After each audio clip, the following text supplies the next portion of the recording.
भवानी। भारत माता की, भारत माता की। महाराष्ट्राचं आराध्य दैवत छत्रपती शिवाजी महाराज, महात्मा ज्योतिबा फुले, क्रांतिज्योती सावित्रीबाई फुले, छत्रपती शिवाजी महाराज, भारतरत्न डॉक्टर बाबासाहेब आंबेडकर यांना विनम्र अभिवादन। देशाला स्वातंत्र्य मिळवून देण्यासाठी ज्या थोर स्वातंत्र्य सेनानी, समाज सुधारकांनी बलिदान दिले त्यांना विनम्र अभिवादन। आपल्या या देशात प्रजासत्ताक स्थापन व्हावं म्हणून ज्यांनी नेतृत्व केलं त्या सर्व थोर व्यक्तींना प्रणाम। या देशाला विविध क्षेत्रात समर्थपणे उभं राहण्यासाठी ज्यांनी राजकीय, सामाजिक, सांस्कृतिक प्रगतीची दिशा दिली त्या सर्वांनाही दंडवत करतो। आज या ठिकाणी जमलेले लोकप्रतिनिधी, आमदार आहेत संजय केतकर, रवींद्र पाठक, त्याचबरोबर इतर सर्व लोकप्रतिनिधी, आपले जिल्हाधिकारी श्रीकृष्ण पांचाळ, पोलीस आयुक्त आशुतोष डुंबरेजी, महापालिका आयुक्त सौरभराव, त्याचबरोबर स्वामी आपले DS पोलीस अधीक्षक ज्ञानेश्वर चव्हाण, अपर पोलीस अधीक्षक रणजित यादव,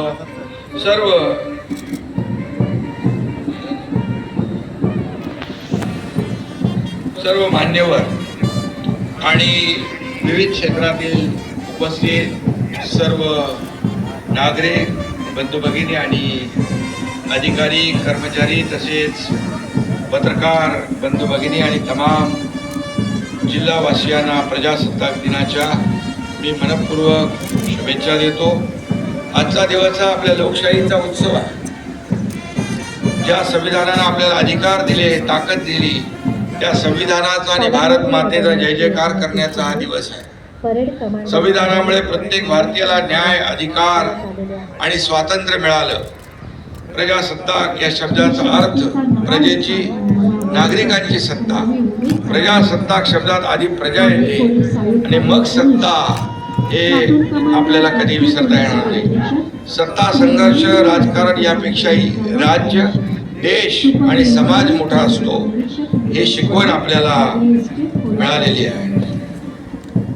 मराठी माणसाचा आवाज बुलंद करणारा हिंदुहृदय सम्राट बाळासाहेब ठाकरे यांचे जन्मशताब्दी वर्ष सुरू झालेले आहे। त्या निमित्ताने विविध सामाजिक, शैक्षणिक, वैद्यकीय उपक्रम सरकारच्या माध्यमातून पुढील वर्षभर राबवले जाणार आहे। मराठी माणसाचं आणि मराठी संस्कृतीचं साम्राज्य फक्त मुंबईत नाही तर अगदी चांद्यापासून बांद्यापर्यंत विस्तारलेलं आहे। ही मराठी अस्मिता, मराठी अभिमान आणि मराठी भाषा जीवापाड जपणे आपल्या सर्वांचंच कर्तव्य आहे। यात सरकार पुढे कमी पडणार नाही असा शब्द या निमित्ताने देतो। जात, धर्म आदींच्या पलीकडे जाऊन सर्व समाज घटकांना सोबत घेऊन आपल्याला कल्याणकारी सुराज्याची निर्मिती करायची आहे।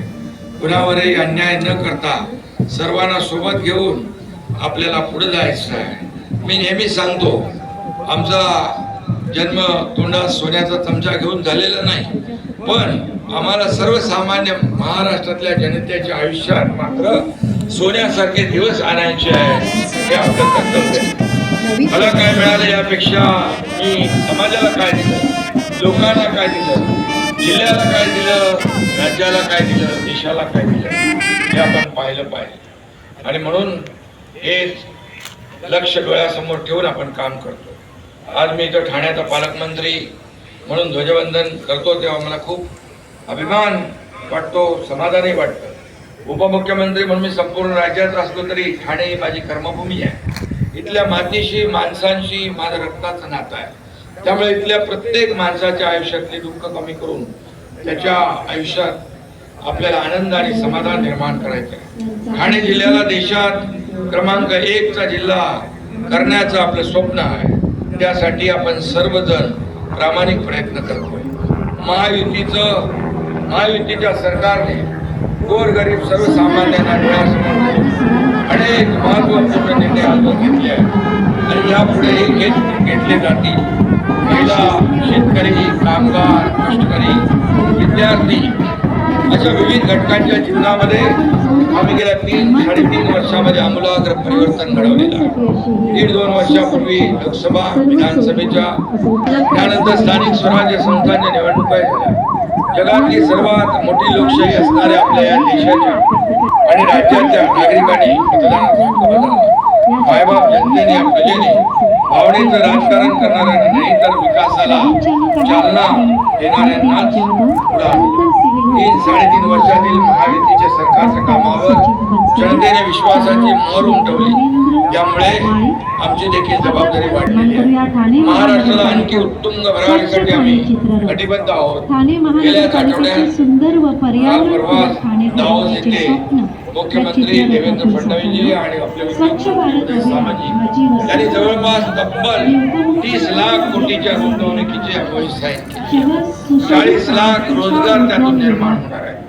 मी मुख्यमंत्री महोदयांचं आणि मंत्री महोदयांचं मनापासून अभिनंदन करतो, कारण हाताला रोजगार